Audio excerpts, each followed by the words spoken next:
Thank you, Ranking Member Portman.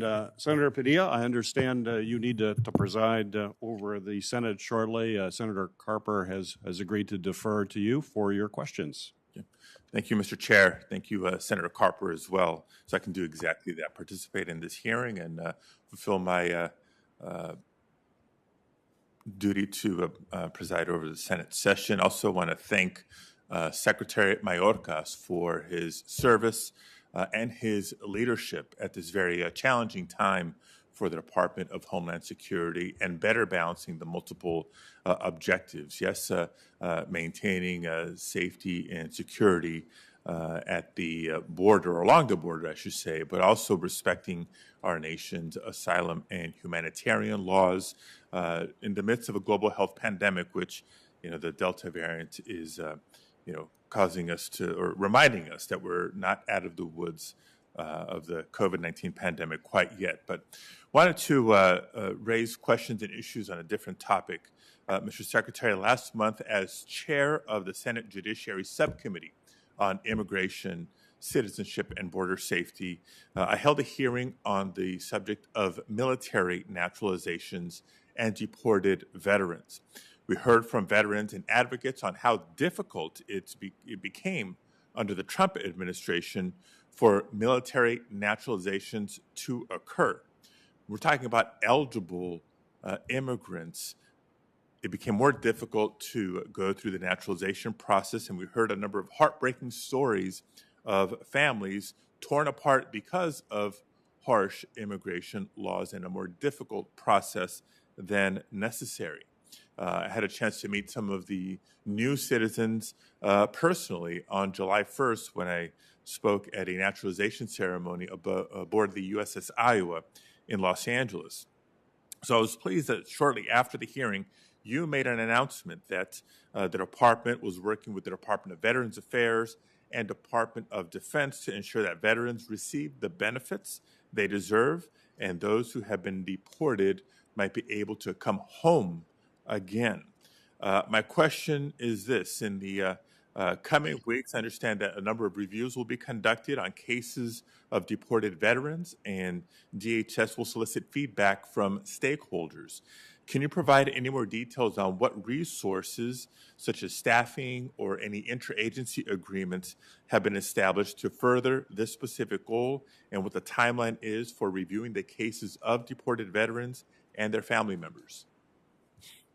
Senator Padilla, thank you for your kind words at the outset and also for your dedication to this issue, which is so important not only to the Department of Homeland Security, but to our country, that veterans are appropriately respected for their extraordinary service to us. Since we spoke about this first, we have indeed embarked upon a number of initiatives. Number one, to remove barriers to naturalization for those veterans who are eligible for that benefit.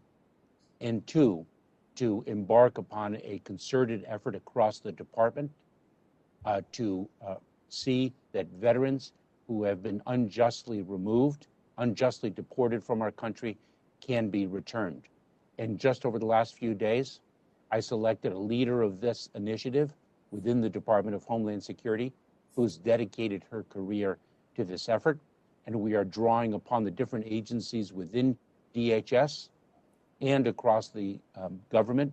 And we are partnering with Secretary McDonough and the Veterans Affairs Administration to achieve this noble and imperative goal. Okay. Thank you. I want to ask you a question on the subject of wildfires. California's 2020 wildfire season was the worst on record. We experienced 10,000 fire incidents, more than 4.2 million acres burned, and more than 10,000 structures damaged or destroyed. In 2021, there are already 7 large fires burning in California. It's only July. The largest of these fires, the Dixie Fire, has already burned nearly 200,000 acres, and as of yesterday was only 22% contained. FEMA, specifically Region 9, has been an excellent partner for California as we continue to weather these unprecedented disasters year after year. But now is the time for increased funding, support, and understanding for the unprecedented times that we're living in, particularly as we see the drought conditions in California. Mr. Secretary, what resources does the Department of Homeland Security need to ensure that FEMA is adequately supported so they're not just responsive to wildfires when they happen, but can also work with state and local partners in the off-season to support mitigation efforts to reduce the chance of devastating fires? Senator, I had the opportunity to speak not only with Governor Newsom, but governors across the country in a bipartisan way at a summit hosted by President Biden on this very serious concern. We no longer have fire season in light of climate change. We are seeing fires year-round, and our budget requests more grant funds for FEMA in support of its firefighting efforts, and that is critical. In addition, our Office of Science and Technology is working on innovative technology to best detect the probability that a fire will start within an approximate period of time and be able to assess the potential magnitude of that anticipated fire. We are using technology and we are seeking resources to fund our state and local tribal territorial partners. And our budget requests additional funding for this purpose.